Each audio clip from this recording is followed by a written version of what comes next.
Ronald Araujo se pronuncia tras la derrota del Barça-Inter. Tras la dolorosa eliminación del FC Barcelona en las semifinales de la Champions League ante el Inter de Milán, Ronald Araujo se pronunció con un mensaje de autocrítica y compromiso. El defensa uruguayo reconoció los errores y expresó su orgullo por el equipo y la afición. Antes de nada, si eres nuevo, suscríbete y dale al like para más vídeos. Empezamos. Declaraciones de Ronald Araujo tras la eliminación del Barça. Lo acepto y reconozco. Nunca fui de esconderme y nunca lo haré. Duele quedar fuera, pero esto no termina acá. Trabajamos, luchamos y dejamos todo en una serie durísima. No alcanzó, y eso duele. Pero también siento orgullo. Orgullo de este equipo, de mis compañeros, del escudo que representamos y de cada culé que estuvo con nosotros en cada paso. Durante este 2025 demostramos como equipo y como afición la mentalidad ganadora que tenemos. Se viene el clásico y vamos a dejar el alma. ¿Somos Barça? Volveremos más fuertes. Estas palabras de Ronald Araujo reflejan el sentir del vestuario azulgrana tras una eliminación muy dolorosa ante el Inter de Milán en las semifinales de la Champions League. En la ida disputada en Montjuïc, el Barça empató 3-3 en un duelo vibrante. Pero en la vuelta, el Inter fue superior en casa y venció 2-1, clasificándose a la final con un global de 5-4. Araujo, uno de los capitanes del equipo, dio la cara en un momento difícil, reafirmando su compromiso y el de sus compañeros con el proyecto y con la afición culé. El uruguayo no eludió responsabilidades y mostró la mezcla de dolor y orgullo que se vive en el club tras esta dura caída. El mensaje completo de Ronald Araujo tras el Barça vs Inter. Lo acepto y reconozco. Nunca fui de esconderme y nunca lo haré. Duele quedar fuera, pero esto no termina acá. Trabajamos, luchamos y dejamos todo en una serie durísima. No alcanzó, y eso duele. Pero también siento orgullo. Orgullo de este equipo, de mis compañeros, del escudo que representamos y de cada culé que estuvo con nosotros en cada paso. Durante este 2025 demostramos como equipo y como afición la mentalidad ganadora que tenemos. Se viene el clásico y vamos a dejar el alma.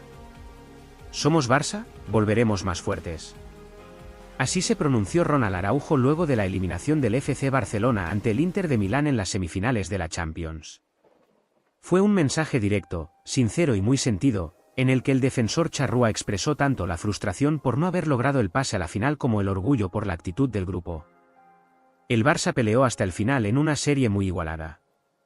El empate 3-3 en la ida dejaba todo abierto, pero en la vuelta, en San Siro, el Inter fue más eficaz y se impuso 2-1. A pesar del dolor, Araujo quiso destacar lo que se construyó durante la temporada y enviar un mensaje de esperanza y unión a la afición antes del próximo clásico. La defensa del Barça, tantos goles como culpables. Los 7 tantos acumulados en la eliminatoria diluyen la responsabilidad de la derrota, aunque Araujo se marchó de Milán señalado. Las derrotas siempre ofrecen culpables, por muy heroicas y elegantes que sean. No iba a ser menos la que expulsó al Barça de Europa. La exagerada cantidad de goles encajados, 7 en el cómputo de la eliminatoria, arroja con generosidad varios responsables, pero también diluye la condena entre muchos. Incluso con el árbitro Szymon Marciniak, recordaron desde el vestuario azulgrana. La porción más grande se le atribuye a Ronald Araujo, otrora valladar inexpugnable de la defensa y relegado a suplente desde la llegada de Hansi Flick. Entre otras razones, porque el entrenador alemán le conoció lesionado en junio y no le devolvió al campo hasta enero. El uruguayo sustituyó a Íñigo Martínez, amenazado con una tarjeta, y salió en la foto de los 2 goles que remontaron la remontada del Barça. La suerte del delantero. Nada tuvo que ver Araujo en el 1-0, con el robo de balón a Olmo y la colada libre de Dumfries entre Cubarsí e Íñigo, y nada tuvo que ver en el penalti de Cubarsí a Lautaro. No estaba en el campo. Sí tuvo que ver su escasa determinación para impedir u obstaculizar el remate de Acerbi, el central italiano de 37 años que buscaba en el área azulgrana el milagro en el minuto 93, y en la falta de vigor para impedir que Marcus Thuram le desbordara por la línea de fondo en el 99. Araujo esgrimió la suerte del delantero en el primer gol, que la mete justito ahí, para replicar su presunta falta de contundencia. En el segundo aceptó que en el 1 contra 1 tengo que estar mejor, y compartió su responsabilidad con los demás. Si haces coberturas, puedes solucionar esa jugada. Era irrebatible, en cambio, que la conocida debilidad defensiva fulminó al Barça. Algo parecido a lo que sucedió en el 4-4 copero con el Atlético, el Barça se vio 0-2 abajo, marcó 4 goles y acabó empatando. En San Siro era la cuarta vez que el cuadro azulgrana encajaba 4 goles, las otras fueron el 4-2 en Pamplona y el 4-5 de Lisboa con el Benfica, y la más irreversible, la despedida de la Champions. De palo a palo. El drama se fraguó en 42 segundos, los que mediaron en el tiro al poste de Lamine Yamal que habría significado el 2-4, a falta de 3 minutos para el final, del 92 al 95, y el salto fallido de Cubarsí con Thuram más la inocencia de Gerard Martín con Dumfries, que centró el balón hacia Acerbi. 2 palos que noquearon al Barça, incapaz de levantarse en la prórroga pese a que dispuso de ocasiones para empatar otra vez. Lamine Yamal pudo sentenciar con el tiro al palo que habría supuesto el 2-4, pero a los 42 segundos Acerbi les envió a la prórroga. Goles de los laterales. Los 7 goles orientan la mirada a la fórmula defensiva del equipo, pero los defensas resultaron fundamentales para que el equipo reaccionara nuevamente a un marcador adverso. Eric marcó el 2-1 y luego falló un gol clarísimo. En ambas ocasiones recibió sendos centros de Gerard Martín, el otro lateral. Los dos sustituían a Jules Koundé y Alejandro Balde, los titulares en esas demarcaciones, y los dos jugarán ante el Madrid el domingo, en el segundo plato fuerte de la semana. Andreas Christensen es el otro defensa, de los 9 que tiene Flick en nómina, que no jugó en Milán. La mitad de la mitad. El Barça acumuló en la hora triste eliminatoria un total de 41 remates al marco de Jan Sommer, reconocido como uno de los héroes locales, de los que 20 fueron bien dirigidos, y marcó 6 goles. El Inter necesitó la mitad de intentos, 20, 10 bien dirigidos, y obtuvo 7 goles. 2 de ellos de córner y 1 de penalti. Szczęsny no fue tan relevante como su colega. Hay cosas que no están en nuestras manos, lamentó Martín en las redes sociales. Aludía a Marciniak. También apeló a El Flick, admitiendo a la vez que no era una excusa a la eliminación. La autocrítica es el primer paso de la recuperación. La final de la Champions evidencia el importante error del nuevo formato. Paris Saint-Germain e Inter de Milán se verán las caras el próximo 31 de mayo en el Allianz Arena de Múnich para intentar convertirse en el mejor equipo de Europa. Paris Saint-Germain e Inter de Milán disputarán el próximo sábado, 31 de mayo, en el Allianz Arena de Múnich, la casa del Bayern, la primera final de la nueva Champions League. Verdugos en semifinales de Arsenal y Barcelona, respectivamente, los franceses pelearán por la primera orejona de su historia, mientras que los italianos buscarán la cuarta. Pero, ¿es justo que sean ellos los que luchen por el título? La final es, evidentemente, inédita. El Paris Saint-Germain solo ha jugado una en su historia, la que perdió contra el Bayern en Lisboa, 1-0, mientras que el Inter ha disputado 6-3 ganadas y 3 perdidas. El duelo ha generado algo de revuelo por un factor que, curiosamente, se repitió en ambas semifinales y que acabó siendo clave. Cuando se presentó el nuevo formato de la competición, con 36 equipos en lugar de 32 y una fase liga de 8 partidos sustituyendo a la clásica fase de grupos, generó cierta reticencia. Sin embargo, la última jornada unificada gustó mucho al público general y parecía que había convencido a casi todos. El playoff, que premiaba a los mejores clasificados con el factor campo en el partido de vuelta, también llamó la atención. Por ejemplo, el PSG podía caer ante el Brest tras una fase liga inadmisible, mientras que el atractivo Manchester City, Real Madrid condenó, merecidamente, a los de Pep Guardiola. Una justicia que desapareció con el inicio de los octavos de final. El primer golpetazo fue para el Liverpool. Los de Arne Slot cayeron en octavos ante un rival durísimo como el PSG. O lo que es lo mismo, el mejor equipo de la fase liga fue eliminado a las primeras de cambio por el 15º, que necesitó el playoff para pasar de ronda y que, salvo sorpresa, habría evitado tras una fase de grupos convencional. Signal Iduna Park y Giuseppe Meazza. Con el Liverpool fuera, el mejor equipo que quedaba en pie era el Barça, segundo en la fase liga.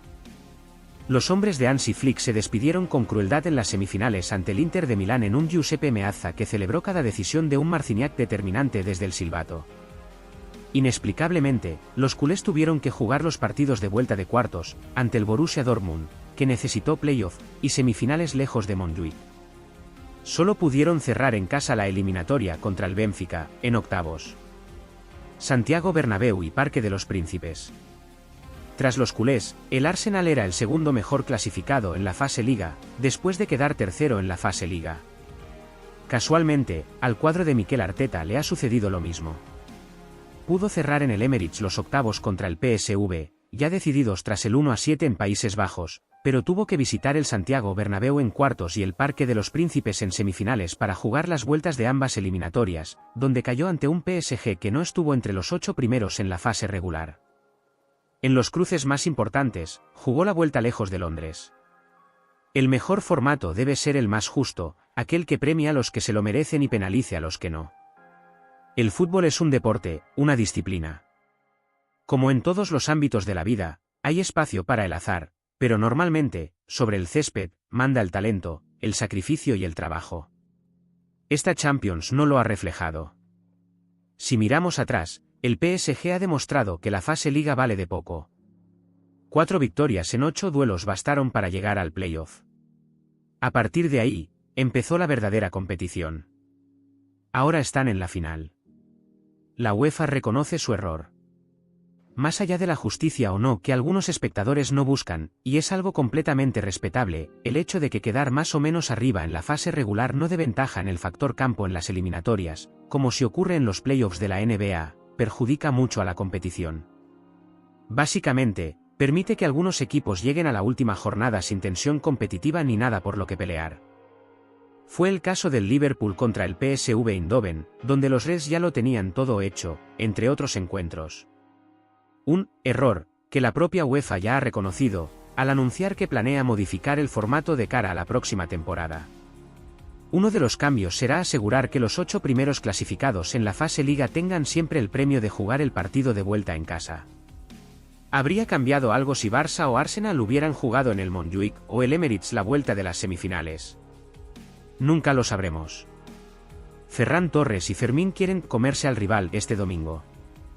Los azulgranas están muy motivados para el duelo contra el Madrid de la Liga a las puertas de un nuevo clásico. Los jugadores del FC Barcelona patrocinados por Under Armour, Ferran Torres, Fermín López y Marc Casado, han lanzado un mensaje directo y con mucho sentido del humor a sus eternos rivales donde dejan claro que están más hambrientos que nunca por la victoria. La campaña, bajo el nombre Comerse al rival, juega con la expresión popular que refleja perfectamente el espíritu competitivo del equipo azulgrana. En ella, vemos a los 3 futbolistas en una bodega tradicional del centro de Barcelona mientras saborean simbólicamente platos típicos madrileños como el bocata de calamares o los merengues. En estos últimos se puede ver cómo también hacen un guiño al apodo de su adversario. La sesión fotográfica, ambientada en un bar de tapas que se llena antes y después de los partidos, fue obra de la reconocida fotógrafa de moda y lifestyle Lu Escobar, quien ha trabajado con grandes figuras del deporte y espectáculo a nivel internacional. El mensaje llega justo antes de uno de los partidos más decisivos de la temporada. El Barça se juega mucho este domingo en la Liga. Una victoria les dejará prácticamente con el título en el bolsillo, un escenario que pocos esperaban al inicio de la temporada. Estrada Fernández enturbia el caso del VAR del Inter, Barça.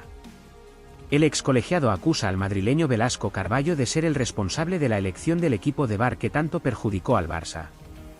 Xavier Estrada Fernández avivó aún más la polémica en referencia al arbitraje sufrido por el FC Barcelona ante el Inter. En este caso, el excolegiado catalán acusa a Velasco Carballo de ser el responsable de la designación de Paul Van Boekel para el VAR, el mismo que no señaló unas manos claras de Dumfries ante Ansu Fati en un Inter FC Barcelona disputado en 2022. Estrada Fernández afirmó que es una designación evitable, sobre todo en el equipo del VAR, teniendo en cuenta la jugada con Ansu Fati con unas manos claras y en un partido de la dimensión de la vuelta de semifinales. El exárbitro explicó en el podcast La Obsesión, que el madrileño Velasco Carballo está en el proyecto VAR desde el Mundial de Rusia, junto a Rossetti, que es el responsable del arbitraje en UEFA. Se intentó engañar a la sociedad del 2021 cuando se dijo que abandonaba el CTI, Comité Técnico de Árbitros, para ir a UEFA cuando ya estaba dentro.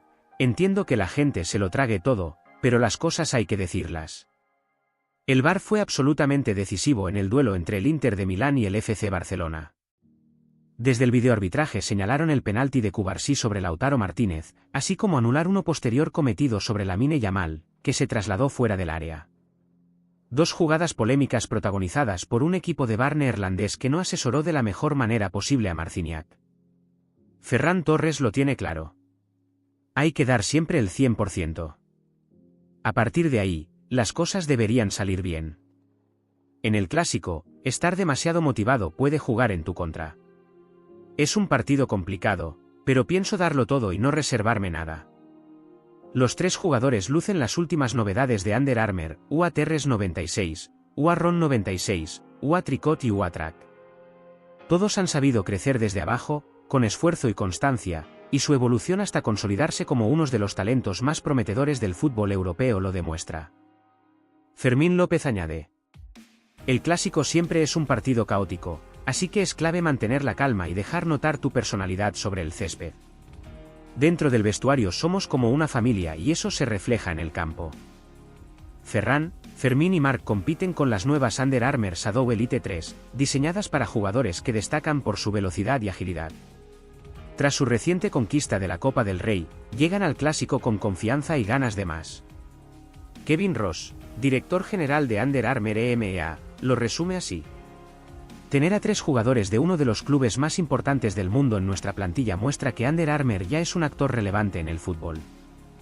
Ferran, Fermín y Marc son chicos comprometidos y, sobre todo, humildes. Representan a la perfección los valores de nuestra marca. Si te ha gustado el vídeo, suscríbete y dale al like. Nos vemos en el próximo vídeo.